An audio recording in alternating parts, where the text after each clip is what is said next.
जी अबूज़र, बहुत शुक्रिया। आज मुझे आपको बताने की ज़रूरत तो नहीं है, मगर फिर भी नाजरीन के लिए बता देता हूँ कि आज क्योंकि समाअत हुई ये ऑडियो लीक्स के हवाले से 5 मेंबर जजेस की, और उन्होंने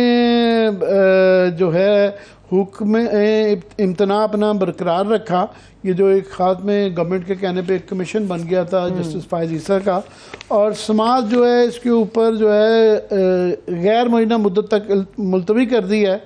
मगर ऑब्जर्वेशन जो आई आज चीफ जस्टिस साहब की वो बड़ी सख्त भी हैं, तंज़िया भी हैं और आयरॉनिक भी हैं। उन्होंने फॉर एग्ज़ाम्पल ये कहा कि जनाब ये मालूम करने की हुकूमत ने कोशिश की है कि ये ऑडियो लीक कौन कर रहा है, क्योंकि हुकूमत ये कह रही है कि आप बस ये तफ्तीश कर लें कि ये ऑडियो लीक के बाद क्या तय हुआ,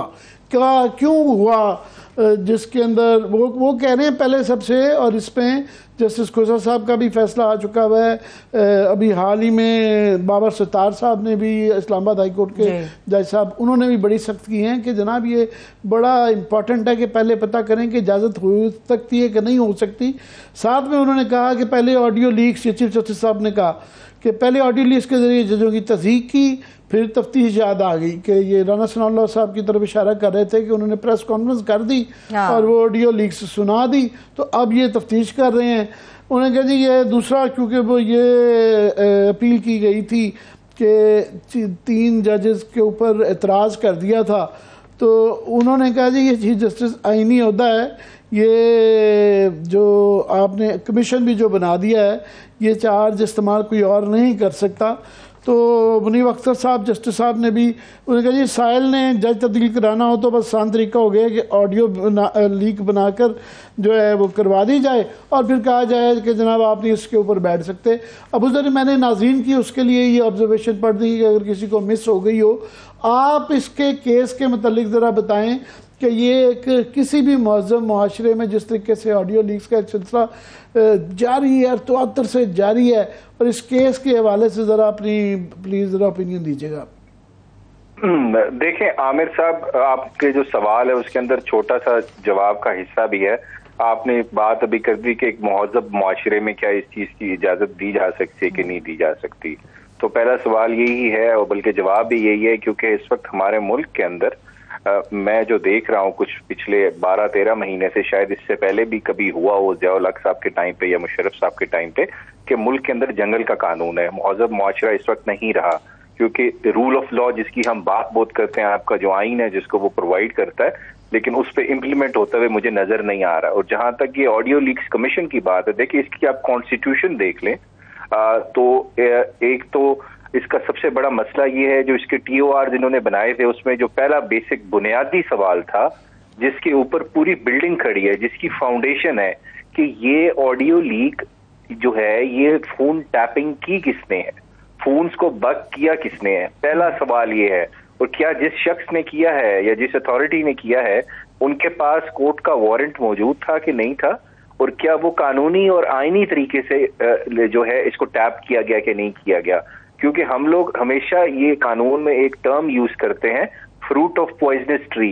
ये होता है ऐसा प्रिंसिपल कि ऐसी एविडेंस जो आप गैर कानूनी तरीके से प्रिकवर करते हैं वो कोर्ट में एडमिसिबल नहीं होती। फिर इसी की बेसिस पे आपका आसिफ सईद खोसा साहब का फैसला भी रिसेंटली लाहौर हाई कोर्ट के जस्टिस शाहिद जमील साहब ने भी फैसला दिया है कि अगर आप किसी की ऑडियो टेप करते हैं या वीडियो बनाते हैं छुप के, तो दैट मीन्स कि वो इंसान विक्टिम है, वो एक्यूज्ड नहीं है। तो इस सिचुएशन में विक्टिम का फर्स्ट राइट बनता है कि इन्वेस्टिगेट किया जाए, उसकी राइट टू प्रिवेसी जो आर्टिकल 14 है आपके आइन का फंडामेंटल राइट है, बुनियादी हकूक है, वो किसने वायलेट किया है। तो जब तक इस सवाल का जवाब नहीं आएगा आगे की सारी प्रोसीडिंग्स इररेलेवेंट है। इस वजह से मेरे ख्याल से ये कमीशन बैठ गया। मेरी अपनी रीडिंग ये है, कमीशन को भी पहला सवाल ये पूछना चाहिए था कि आप लोगों ने ये ऑडियो टेप किस अथॉरिटी के तहत किया है जो आप हमें दे रहे हैं। आप हमें कह रहे हैं कि आप डिटर्मिन कर रहे हैं कि इसके अंदर जो बातें हो रही हैं वो सच है कि झूठ है। ये नहीं आप हमें कह रहे कमीशन को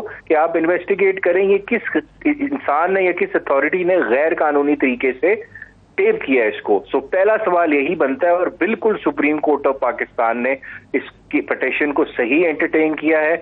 इस पे ये पहला सवाल बाबर सत्तार साहब ने यही फ्रेम किया है एक पिटिशन में, और सुप्रीम कोर्ट को भी यही सवाल फ्रेम करना चाहिए, और मेरे ख्याल से इस पे एक लैंडमार्क किस्म की जजमेंट पास करें और उन लोगों के खिलाफ एक्शन लेना चाहिए जिन लोगों ने फोन टैपिंग की है। अगर ये लाहौर हाई कोर्ट के फैसले में भी लिखा हुआ है, अगर स्टेट फेल होती है फोन टैपिंग करने वाले लोगों को ढूंढने में, तो इसका मतलब है स्टेट खुद कंप्लिसिट है या उसने खुद ये फोन टैपिंग की है, उसकी अपनी एजेंसीज ने या अथॉरिटीज ने की है। तो इस वजह से पहला सवाल ही यही है और आखिरी सवाल भी ये है, बाकी सारी बातें बात की हैं, और वो सुप्रीम जुडिशियल काउंसिल उसमें एक्शन ले सकती है अगर किसी जज का इशू है, अगर उस जज की कोई ऑडियो टेप है। लेकिन पहला सवाल फिर यही होगा, ये टेप किसने की है, वो शख्स जो रिकॉर्ड कर रहा था वो सामने आएगा, उसकी जरा होगी, फिर ये एडमिसिबल पीस ऑफ एविडेंस हो सकता है ऐसी सिचुएशन में। अनलेस एंड अनटिल ये नहीं होता तो ऐसा कुछ नहीं हो सकता, ये बिल्कुल सारा गैर आईनी गैर कानूनी प्रोसेस होगा। कमीशन, वैसे आपने अभी ये कहा कि उनको ये करना चाहिए, मेरा ख्याल है ये भी मफरूज़ा है कि कमीशन फायद ईसा साहब बैठ गए हैं तो वो वाला वो फैसला दे देंगे जो कि हुकूमत चाहती है। मेरा ख्याल है वो भी शायद ये ही बात करते, क्वेश्चन करते कि ये किसने किया है, क्यों किया है। मगर यहाँ तो इतराज़ जो था कमीशन का चीफ जस्टिस साहब की मर्ज़ी के बगैर फायद ईसा साहब को लगाने के ऊपर था। जी, ये आपका बड़ा इम्पोर्टेंट क्वेश्चन है।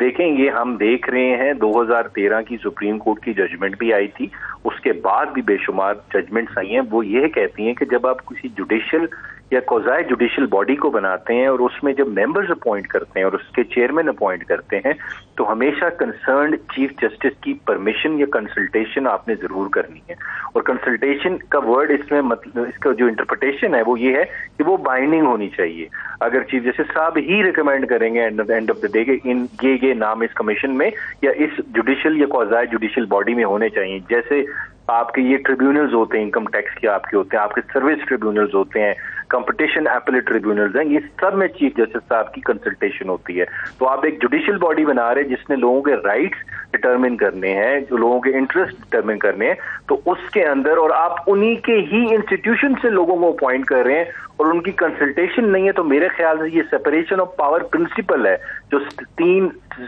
स्टेट के इंस्टीट्यूशंस हैं, एग्जीक्यूटिव, पार्लियामेंट और आपका एक जुडिशरी, ये वो प्रिंसिपल भी वॉयलेट हो रहा है कि आप एक जुडिशरी के जो मैंडेट है, जो उसका स्फेयर है, उसके अंदर भी इंटरफेयर कर रहे हैं indirectly by not consulting the chief justice and appointing judges of the higher courts in the commission. So it was a mandatory requirement. ये रीड इन होगी उस कानून के अंदर कि चीफ जस्टिस की कंसल्टेशन बिल्कुल जरूरी है इस चीज के लिए। अबूजर, अभी आपने इस उम्मीद का इजहार किया है कि अदालत जो है बहुत सख्त किस्म का इसका नोटिस लेगी ताकि ये आइंदा किसी की ज़रूरत ना हो कि इस तरह की इलीगल रिकॉर्डिंग करे और उसको फिर पब्लिक करे और उसको किसी को बदनाम करे। मगर आप क्या समझते हैं कि मौजूदा हालात में ऐसा होता हुआ नज़र आ रहा है? मैं नाज़रीन की उसके लिए आप बल्कि ज़्यादा तफसील बता सकते हैं कि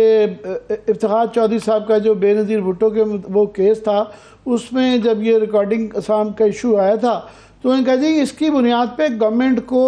डिज़ोल्व की जा सकती है, गवर्नमेंट ये इतना सख्त किस्म का है। और अच्छे ज़मानों में तो कोई जज की गाड़ी के पास से आगे क्रॉस नहीं था करता, इतनी दहशत होती थी अदालतों की और इज़्ज़त होती थी जजेस की। अभी तो कोई किसी को परवाह ही नहीं है कि ओपनली चीफ जस्टिस की फैमिली और बाकी जजेस की फैमिली के ऊपर तो ये मगर ये हाल ही में जिस तरह हमने देखा कि 90 दिन का फैसला पे वो इम्प्लीमेंट नहीं हो रहा और अब तो उसका जिक्र ही नहीं आता।